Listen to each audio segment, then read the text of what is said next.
explicar la defensa de bola. En este caso la defensa de un jugador de derecha. Bueno, pues yo lo que trato de explicar yo siempre a los alumnos como entrenador es que yo suelo hacer una especie de línea divisoria aquí para diferenciar las bolas que van, primero, que tienen el primer golpeo en la pared lateral y las que tienen el primer golpeo en la pared de fondo. Entonces se trata, lo que yo trato como jugador, lo que siempre traté fue de leer la bola antes de que golpee la pared, para yo saber ya el efecto que va a tener la bola y saber la trayectoria que va a tener. Entonces se trata de, generalmente yo hago esta línea para explicar, y las bolas que suelen ir a la derecha suelen golpear primero en la pared lateral.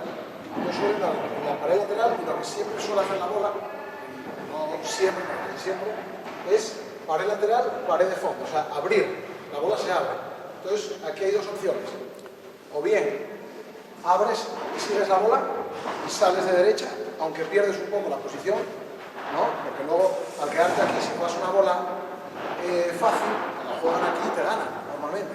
Luego tienes una segunda opción, que es hacer el giro y salir de revés, que esa es la que yo suelo hacer siempre, que es aquí, seguir la bola y acabas aquí. Y encima no pierdas la posición.